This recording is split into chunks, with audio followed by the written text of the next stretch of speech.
Bom dia, pessoal. Mais um minutinho e a gente já começa a nossa aula, tá bom?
Bom, pessoal, então vamos começar, né? Bom dia, graça e paz, meus irmãos e minhas irmãs. Eu louvo a Deus pela vida de cada um que está conosco hoje pela manhã. Louvo a Deus também pela oportunidade de estar com vocês mais uma vez, né? Fazia tempo que eu não dava aula aqui na AIBD. E agora a gente está nesse momento, né, que a gente está distante, não podemos nos ver pessoalmente, mas a gente continua conhecendo, buscando conhecimento maior do Senhor, né? Bom, hoje, como vocês estão vendo, eu estou transmitindo aqui de casa, né? E então, qualquer som aí estranho de cachorros latindo, buzinas e outras coisas do tipo, pode acontecer, tá? É, Bom, prepare então o seu caderno aí para anotar, as canetas, pega a sua Bíblia, deixa ela em mãos aí para a gente manusear bastante ela hoje. E vamos lá.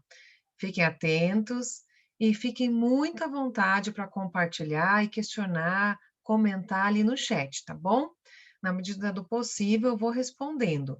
Vocês sabem como eu gosto de provocar vocês algumas vezes, então com certeza vocês vão precisar escrever ali no chat, tá bom?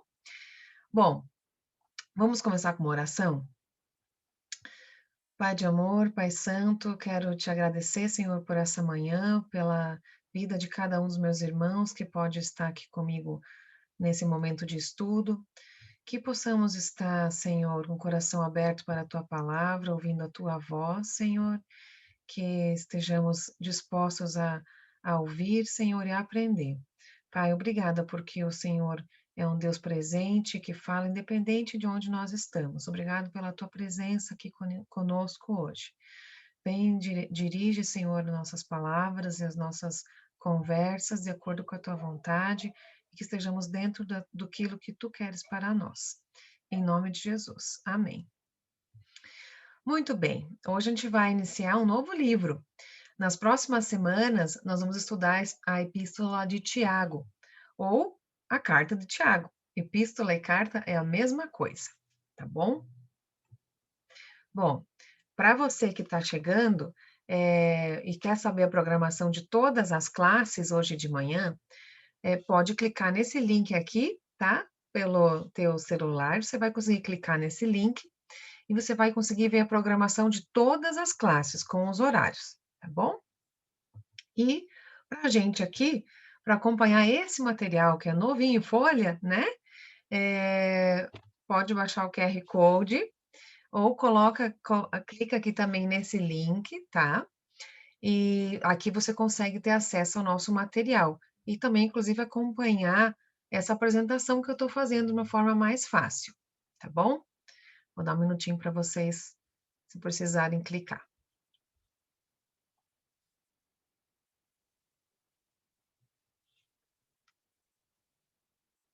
Legal? Bom, pessoal, para a gente iniciar o nosso estudo sobre Tiago, nós vamos focar em 3 pontos principais para dar esse panorama geral sobre a carta de Tiago hoje, tá bom? Nosso objetivo é identificar os principais elementos no estudo para um texto bíblico. Isso, na verdade, é para qualquer texto bíblico. Quem é o autor, quem são os leitores para quem esse autor está escrevendo, tá? A quem se destina e o propósito desse texto.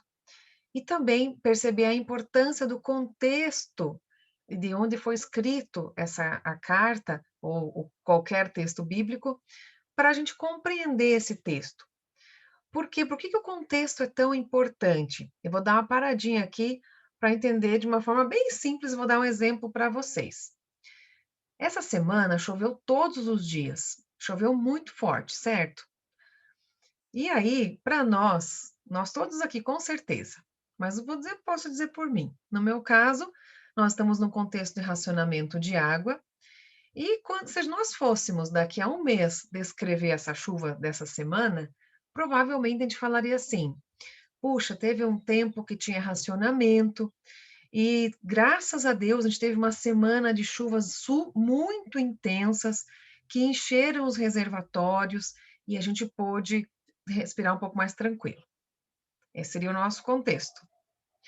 Porém, agora imagine um agricultor que plantou a sua safra, que está no período da colheita, depois de 4 meses cuidando da sua safra, que representa toda a produção dele, às vezes do ano, né? Às vezes são 2, que representa o sustento da casa e da família dele. E essa semana de chuva aconteceu tudo isso, né? Dessa semana cheia. Provavelmente, esse agricultor descreveria essa mesma semana de chuva de uma forma bem diferente. Então, ele poderia, daqui uma semana, daqui um mês, descrever para nós assim: então, nós tivemos uma semana inesperada de chuvas terríveis, que vieram aqui e acabaram com a colheita, acabaram com o sustento da minha família. Puxa, não é a mesma chuva? Não é a mesma semana de chuvas? Porém, são 2 pessoas muito diferentes explicando a mesma história, não é? Então, quando a gente está olhando o contexto, a gente está buscando entender exatamente o que está acontecendo ali. Claro que isso não é simples, né? É bem complicado, mas a gente tem que entender que, do mesmo jeito que a chuva é a mesma, Deus é o mesmo. Só que ele usa pessoas diferentes para falar, né? E cada um se expressa de uma forma diferente, num contexto diferente. Então, com base nisso, sobre essa ótica, quando a gente olha do contexto, é que a gente entende que tem fatos na Bíblia que são relatados de forma diferente no Novo Testamento, no Antigo também. E por isso a gente pode continuar crendo que a Bíblia é sim inerrante, ela não erra, não tem erros.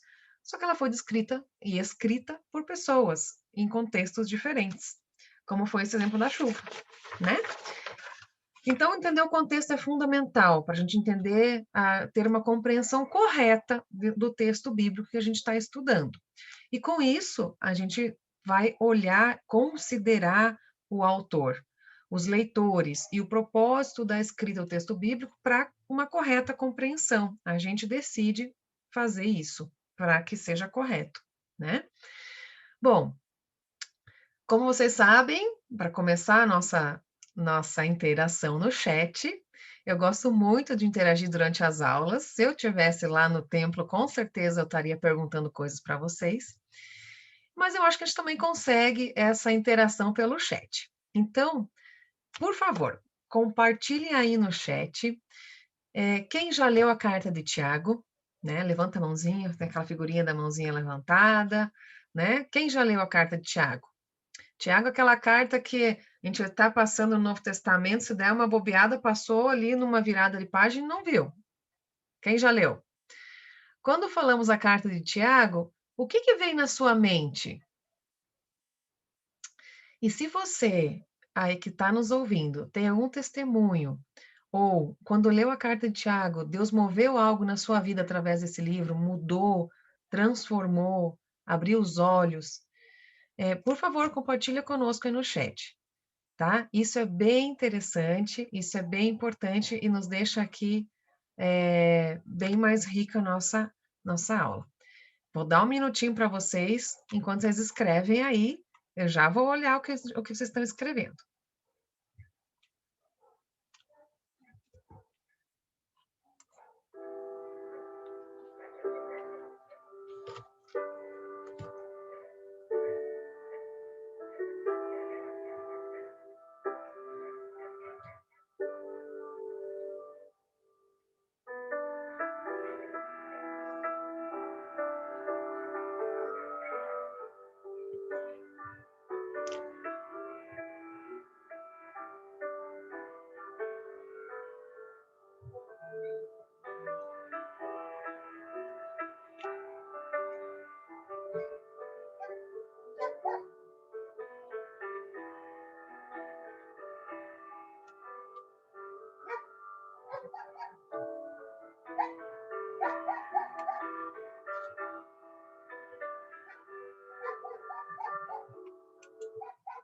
Bom, pessoal, ótimo. Muito obrigada. Vamos lá. Indo adiante, então, a gente vai olhar hoje que a carta de Tiago, ela tem um caráter muito prático, tá? Nas próximas lições, a gente vai aprofundar cada ponto que a gente vai abordar nesse sentido de como a carta é prática para o cristão, tá? Vai acompanhando. A gente pode considerar que a escrita de Tiago faz parte da leitura de sabedoria. Opa, deixa eu contar aqui para vocês. A carta de Tiago é incluída nos livros de leitura de sabedoria, assim como, por exemplo, o livro de Provérbios. É por essa razão que a carta de Tiago deveria ser lida por nós cristãos com bastante frequência, tá? E o propósito da carta de Tiago é incentivar, exortar os leitores a uma vida de santidade, perdão. Tá? Então, eu vou até ler aqui um texto do Brodus Hale, que escreveu assim: ele observou que as falhas que Tiago estava tentando corrigir em seus leitores, a fé sem obras, palavras sem atos, censuras, ambição, valor à riqueza, posição de destaque, tratamento depreciativo aos pobres, eram e são tipicamente farisaicas. Desta forma, essa epístola é uma exortação para que os cristãos judeus lutem para ir além do judaísmo farisaico daquela época, porque eles eram cristãos judeus naquele período, ou da fé inoperante, que isso vale para todos nós. Assim como creram em Jesus Cristo para a salvação, a partir daí deveriam viver como discípulos do Senhor, e não apenas como fariseus melhorados, tá? Bom, e aí, vamos começar com continuar no chat, tá bom? Quero saber de vocês. Quem é esse Tiago? Coloca aí no chat, considerando que o teu conhecimento que você já tem até hoje de Bíblia, de tudo que você já estudou, não importa se está chegando agora, se está há um tempão. Quem você acha que escreveu a carta de Tiago? Quem é esse Tiago que escreveu? Não tem problema se acertar, também não tem problema se errar, tá? O importante é participar. Vamos lá. Quem que escreveu esse Tiago? Quem é o Tiago que escreveu essa carta? Quero ver.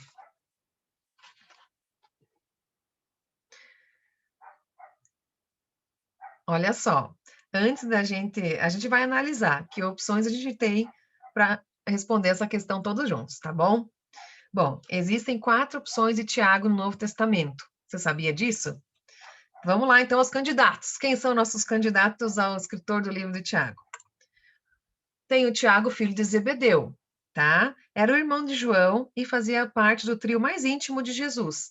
É aquele do Pedro, Tiago e João, num barquinho, Pedro, Tiago e João, num barquinho. É esse Tiago, tá? Ele era muito próximo de Jesus. Ali em Marcos 5,37 fala assim: e não deixou ninguém segui-lo, senão Pedro, Tiago e João, irmão de Tiago, né? João era irmão de Tiago. Marcos 9:2 diz assim: 6 dias depois, Jesus tomou consigo Pedro, Tiago e João e os levou ao Monte Alto, onde ficaram a sós. Então, esse é o primeiro candidato. O Tiago, que era apóstolo, irmão de João, e que era do mais íntimo de Jesus ali, daquele trio mais íntimo de Jesus. Segundo candidato é o Tiago, filho de Alfeu, também é um discípulo, ele está mencionado lá na lista dos apóstolos, ali tá os textos, não fala muito na Bíblia sobre ele, mas ele também foi um dos 12, tá? Terceiro candidato, o Tiago, pai de Judas, não do Judas Iscariotes, ele é o outro Judas também que era apóstolo, tá? Só menciona que ele é um Tiago que está na Bíblia, tá? O quarto Tiago é o Tiago, irmão do Senhor, como está escrito, irmão de Jesus. Ele era líder de grande influência na igreja de Jerusalém, tá? Como que a gente sabe disso? Lá em Gálatas 1:19, Paulo descreve ele assim: não vi nenhum dos outros apóstolos, a não ser Tiago, irmão do Senhor. Quando Paulo foi a Jerusalém com Barnabé contar o que estava acontecendo, tá? Lá com os gentios. Atos 12:16-17 fala assim: mas Pedro perseverava em bater, e quando abriram, viram-no e se espantaram. E acenando-lhes ele com a mão, para que se calasse, contou-lhes como o Senhor tirara da prisão, e disse: anunciai isso ao Tiago e aos irmãos. E saindo, partiu para outro lugar. Então, Tiago era a pessoa que estava em Jerusalém, cuidando da igreja de Jerusalém, junto com Pedro, tá? Em Atos 15:13, falava assim: e havendo ele se calado, tomou Tiago a palavra, dizendo: homens, irmãos, ouvi-me. A hora que ele vai se posicionar com relação justamente a Paulo e Barnabé, tá? Então, Tiago era um líder relevante ali dentro da igreja de Jerusalém, depois, ali no contexto de Atos, tá bom? Muito bem. Olhando nossos 4 Tiagos, né? Quem será o Tiago que escreveu o livro? Nossos candidatos aqui, quem será? Alguém quer mudar de opinião aí no chat? Tem tempo. O que vocês acham? Bom, pessoal, desses 4, apenas 2 poderiam ser o autor da epístola, tá? O filho de Zebedeu e o irmão do Senhor. Por quê? Lá aconteceu uma coisa ali no começo da igreja, que Herodes Agripa I, fez o Tiago, filho de Zebedeu, o amigo de Jesus, passar pelo fio da espada, cortou a cabeça dele, tá? Isso está lá relatado em Atos 12:1. E por aquele mesmo tempo, o rei Herodes estendeu as mãos sobre alguns da igreja, para os maltratar, e matou a espada Tiago, irmão de João. No ano de 44 depois de Cristo, a carta de Tiago foi escrita, isso aconteceu em 44 depois de Cristo, que ele morreu. E a carta de Tiago foi escrita muito posteriormente, provavelmente ali entre 50 e 60 depois de Cristo. Além disso, o autor da epístola não se identifica como um apóstolo, tá? A gente já vai olhar isso. Então, quando Pedro e Paulo escrevem as cartas, eles se apresentam como apóstolo. Esse autor de Tiago não se apresenta como apóstolo. Então, isso nos leva à conclusão de que não foi nenhum dos 2 apóstolos que escreveram a carta. Então, também não pode ser o Tiago de Zebedeu, nem o Tiago de Alfeu. Restando assim o Tiago, irmão de Jesus, que era o líder responsável lá da igreja de Jerusalém, tá? Concordam? Legal. E quem é esse Tiago, irmão do Senhor, então? Opa. Bom, primeiro, sim, Jesus tinha irmãos, tinha vários irmãos, aliás, todos irmãos, filhos de Maria, sua mãe, tá? Então, Tiago, José, Judas e Simão. Isso está escrito lá em Marcos 6:3. Está escrito assim: não é este o carpinteiro, filho de Maria, e irmão de Tiago, e de José, e de Judas e de Simão? E não estão aqui conosco as suas irmãs? Então, tem mais irmãs também. e escandalizavam-se nele. Pelos versículos seguintes ali, a gente pode ver que Jesus não recebia todo aquele apoio e aceitação dos seus irmãos enquanto estava no seu ministério terreno aqui. Né? Em João 7, 3 a 5, fala assim: disseram-lhe, pois, seus irmãos: sai daqui e vai para a Judéia, para que também os teus discípulos vejam as obras que fazes. Porque não há ninguém que procure ser conhecido que faça coisa em oculto. Se faz essas coisas, manifesta-te ao mundo, porque nem mesmo os seus irmãos criam nele. O relato de João. Mateus 12, 46 a 50 fala assim: e, falando ele à multidão, eis que estavam fora sua mãe e seus irmãos, pretendendo falar-lhe. E disse-lhe alguém: eis que estão ali fora tua mãe e teus irmãos e querem falar-te. E Jesus, respondendo, disse ao que falara: quem é minha mãe? E quem são meus irmãos? E estendendo a mão para os discípulos, disse: eis aqui minha mãe e meus irmãos, porque qualquer que fizer a vontade do meu Pai que está no céu, esse é meu irmão, minha irmã e minha mãe. Né? Paulo relata que Tiago teve um encontro pessoal e exclusivo com Jesus. Em 1 Coríntios 15, de 6 a 9, ali está 15, 7, mas vamos ler desde o 6, tá? Para entender um pouquinho mais ali, pegar um versículo solto. Depois foi visto uma vez por mais de 500 irmãos, dos quais vive ainda a maior parte, mas alguns já dormem também. Depois foi visto por Tiago, depois por todos os apóstolos. E por derradeiro de todos me apareceu também a mim como um abortivo. Então aqui está Paulo lembrando, na carta aos Coríntios, de todas as vezes que Jesus apareceu depois da ressurreição. E teve uma teve uma aparição exclusiva para Tiago. Tiago estava junto ali no cenáculo, quando eles estavam aguardando a promessa do Espírito Santo, né? Em Atos 1:14 mostra isso. Todos estes perseveravam unanimemente em oração e súplicas, com as mulheres e Maria, mãe de Jesus, e com seus irmãos. Que leva a crer que ele estava ali também, tá? Mas Tiago mesmo, o autor do livro, dá testemunho da sua conversão e do seu encontro com Jesus, de como isso transformou a vida dele. Porque Tiago se apresenta em Tiago 1:1 como Tiago, servo de Deus e do Senhor Jesus Cristo. Então, Tiago tomou uma posição de servo do Senhor, aquele que quer servir ao Senhor.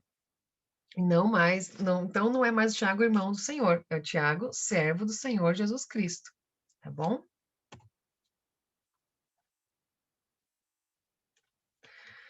Bom, vamos lá, continuando aqui, dentro do nosso contexto, para quem que Tiago escreveu? Tiago escreveu, em Tiago 1 é bem fácil, a gente vai desmembrar o Tiago ali, tá? Lá, ele começa, né, como Tiago, filho de Deus, né? E aí ele coloca as 12 tribos que andam dispersas. A carta de Tiago está incluída na divisão do Novo Testamento, que chamamos de epístolas gerais, porque não se dirige a um leitor específico, contudo, trechos da carta mostram que ele tem um público definido, tá?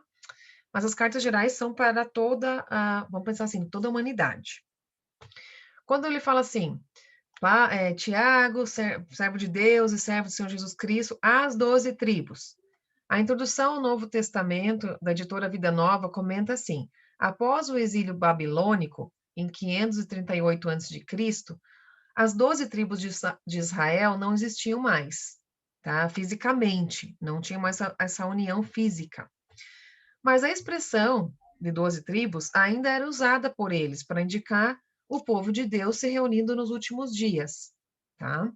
Então, sendo assim, quando Tiago fala 12 tribos, é uma expressão simbólica que denota que os filhos de Deus, por causa da fé em Cristo, ou seja, a igreja, é a reunião do povo de Deus, por quem Deus tem esse pacto, né, de amor, que se encontram dispersas, né, na sequência.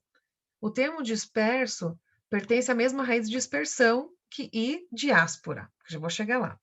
Refere àqueles que estavam fora da Palestina. Então, daí a gente percebe que Tiago tinha a intenção de pastorear os primeiros cristãos que estavam sendo perseguidos, perseguidos e saíram de Jerusalém, né? Tiveram que se espalhar por vários lugares. Lá em Atos 11, 19, fala assim: e os que foram dispersos pela perseguição que sucedeu por causa de Estevão, que quando Estevão foi apedrejado, caminharam até a Fenícia, Chipre, Antioquia, não anunciando a ninguém a palavra, senão somente aos judeus. Então, Tiago queria chegar com a palavra, pastorear o rebanho disperso, né? Essa era a intenção dele. E só para rapidamente. Antes, vamos pegar mais um pouquinho de chat, para a gente interagir mais uma vez no chat. Quem vocês entendem que eram, então, os dispersos, nesse caso? No sentido do Novo Testamento. Quem são os dispersos? E de que maneira nós, hoje, podemos ser considerados dispersos? Tá? Vocês acreditam que a carta de Tiago pode falar conosco também? Escreve um pouquinho aí, a gente já volta. O que vocês acham?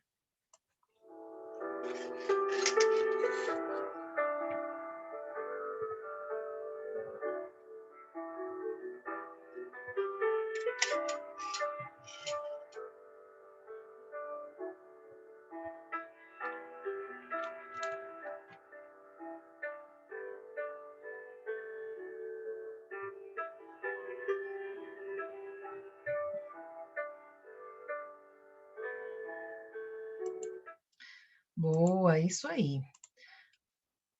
Bom, pessoal, então, só para finalizar ali a questão das diásporas, de fato, elas foram várias ao longo do tempo, quer dizer, diásporas querem dizer colônias judaicas forçadas ou não. Então, a primeira grande foi na Babilônia, depois foi Alexandria, e depois, no ano 70 depois de Cristo, que teve uma dispersão muito grande, tá? E aqui é de Jerusalém.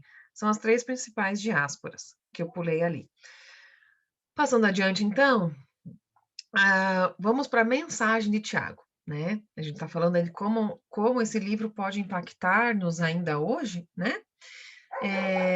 Primeira coisa que Tiago, uma das coisas que Tiago apresenta, que a gente vai colocar aqui como primeira, é a doutrina de Deus, como ele apresenta Deus, né? Ele apresenta um Deus doador de sabedoria, e aqui eu vou fazer questão de ler todos os textos.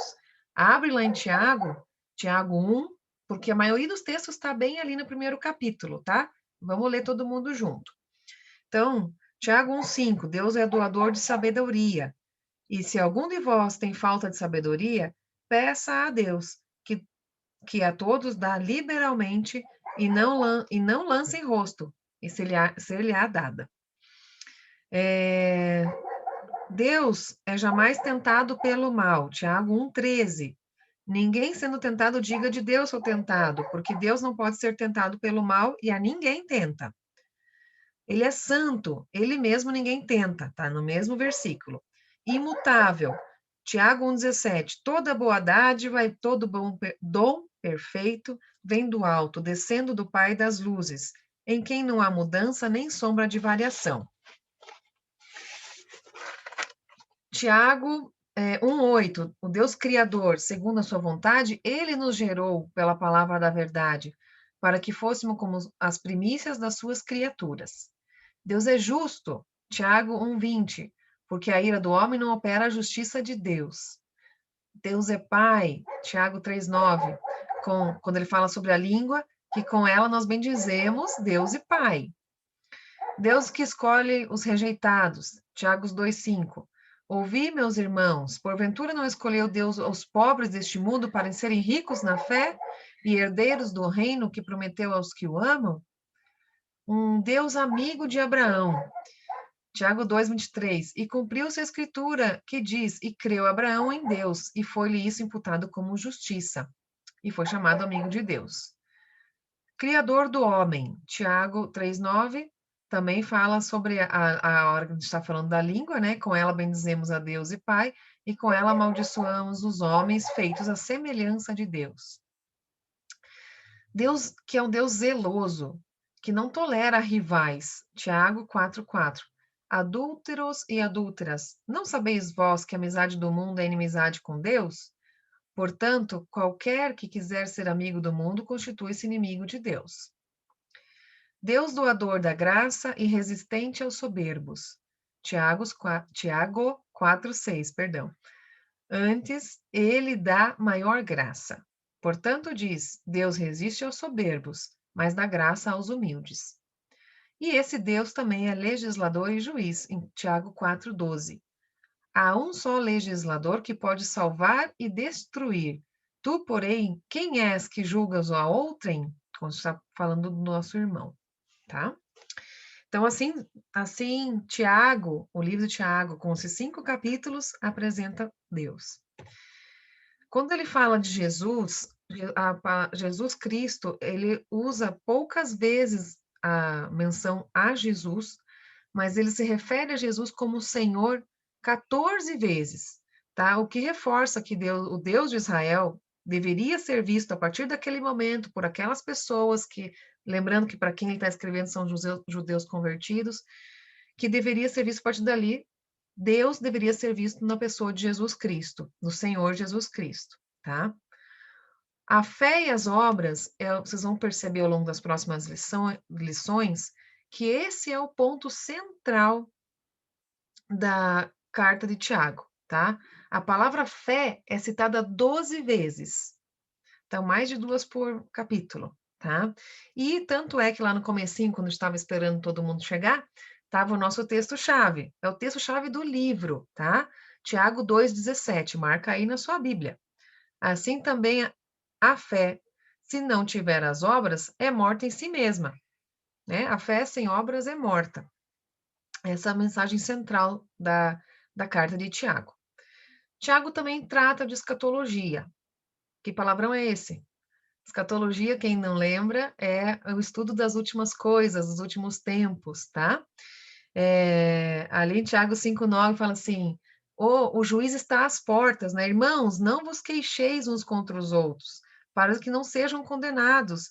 Eis que o juiz está à porta, está acabando tudo, Jesus está voltando, né? Ele dá a exortação da carta para que as pessoas e os irmãos buscassem manter a santidade, era para que eles estivessem prontos para quando Jesus voltasse, Deus encontrasse eles santos, né? Nos encontrasse santos, como hoje. Por isso a carta é tão viva para nós hoje, tá?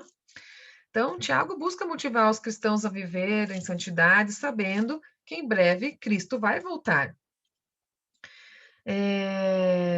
Eu não vou ler todos esses textos aqui, mas vai ficar para vocês olharem e também está ali todo em Tiago, porque fala justamente sobre a questão da santidade, a gente vai aprofundar muito ali ao longo das próximas semanas, tá? O Tiago também exorta com a contribuição, um dos últimos textos ali, Tiago 5, 1-6, eu vou ler. Eia, pois, agora vós, ricos, chorai e pranteai, por vossas misérias que sobre vós hão de vir. As vossas riquezas estão apodrecidas, as vossas vestes estão comidas de traça. O vosso ouro e a vossa prata se enferrujaram, e a vossa ferrugem dará testemunho contra vós, e comerá como fogo a vossa carne. Entesourastes para os últimos dias? Eis que o jornal dos trabalhadores que ceifaram as vossas terras e que por vós foi diminuído, clama, e os clamores dos que ceifaram entraram nos ouvidos do Senhor dos Exércitos. Deliciosamente viveste sobre a terra, e vos deleitaste, cevaste vosso coração, como um dia de matança. Condenaste e mataste o justo, e ele não vos resistiu. Sede, pois, irmãos, pacientes até a vinda do Senhor. Eis que o lavrador espera o precioso fruto da terra, aguardando com paciência, até que receba a chuva temporã e serôdia. Né? Então, de fato, ele exorta com relação à questão de não se apegar ao dinheiro, também vai ter uma aula específica, porque nós estamos no fim dos tempos. né? Porque em breve Jesus vai voltar. Então, para que todo esse apego? Para que tudo isso? E, e ele coloca também, assim, como eu gosto muito do paralelo com o agricultor que espera, sabe que a colheita vem, né? Todo mundo que planta sabe que a colheita vem. Assim como a gente sabe que Jesus voltará, né? Que nós vamos para o Pai, né? Então, o que nós vamos colher ali na frente? É essa exortação de Tiago. Tá? E quando ele fala do fim dos tempos, de fato, assim, né, sobre, quando a gente fala da escatologia no sentido de acabar o mundo, vamos dizer assim, né, acabar esse mundo que a gente conhece, Tiago 1,12 é um texto bem famoso que trata sobre isso, né, que fala assim, bem-aventurado o homem que sofre a tentação, porque quando for aprovado, receberá a coroa da vida, a qual o Senhor tem prometido aos que o amam, né, te falando da coroa, do galardão, tá aí a coroa de Tiago. Tá bom, gente? Então, principalmente lembrar ali de Tiago 5, né? Sede, pois, irmãos, pacientes até a vinda do Senhor, né? Esse é uma exortação aí do Tiago. Bom, a mensagem de Tiago também fala sobre a lei, né? Numa carta escrita por um cristão judeu, a leitores iguais, né? Também cristãos judeus, não poderia faltar o tema da lei. Mas é importante destacar que, para Tiago, a lei do Novo Testamento se cumpriu no ensino da obra de Jesus, porque ele usa muitas vezes a expressão lei da liberdade, que é a lei de Cristo, tá? Então, a gente vai olhar nesses dois textos aí, isso fica bem claro. Tiago 1,25, aquele, porém, que atenta bem para a lei perfeita da liberdade e nisso persevera, não sendo ouvinte esquecido, mas fazedor da obra. Esse tal será bem-aventurado no seu feito. Olha quantas coisas aqui, né? Tiago 2,12. Assim falai e assim procedei, como devendo ser julgado pela lei da liberdade. Tá? Por que? Diz aí no chat, pessoal. Vamos lá. Por que vocês acham que o Tiago usou essa lei da liberdade? Por que ele usou essa expressão lei da liberdade?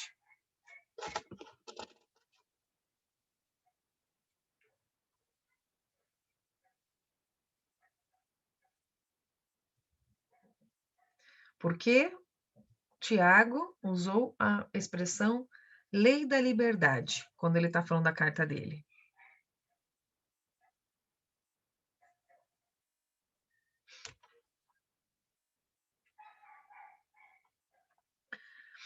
Joia.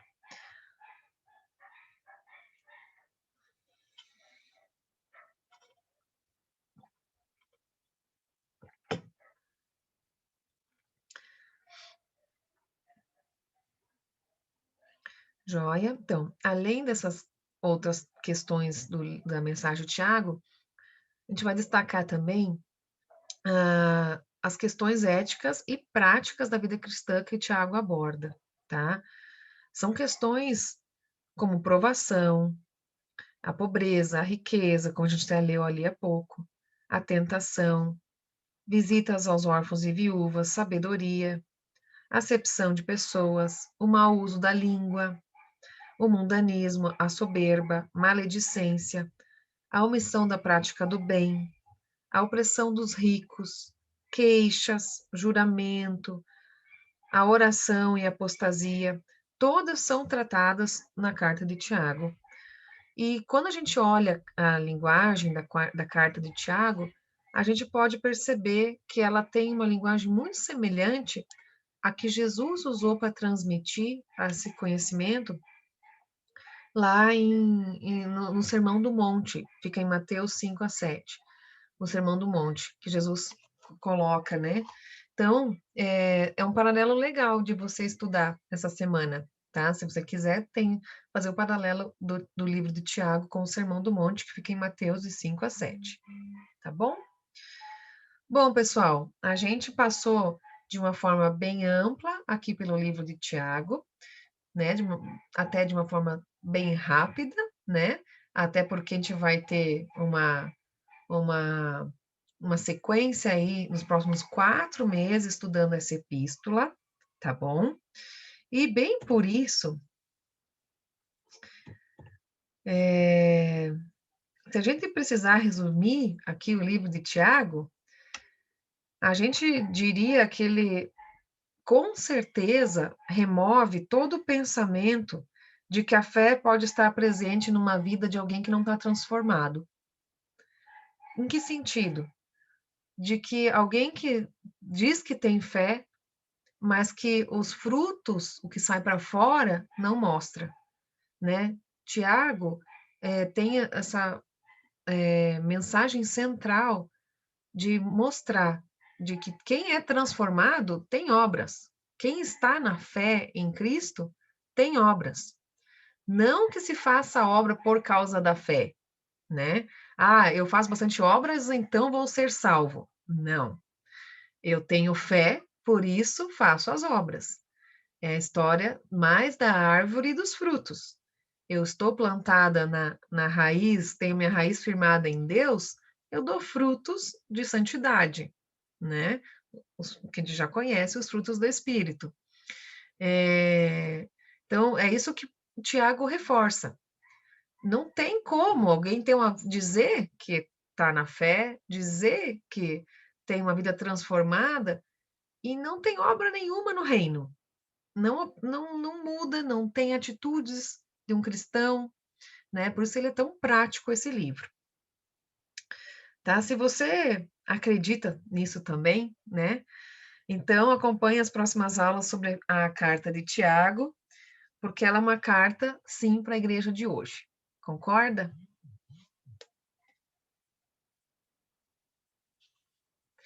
Bom, e daí nós estamos chegando então ao fim da nossa aula de hoje.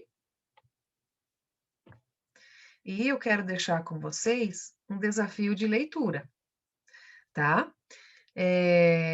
Para a gente fazer aqui até o final da nossa revista. É um desafio bem agressivo, mas eu tenho certeza que todo mundo consegue. Vamos lá? Quem quer saber qual é?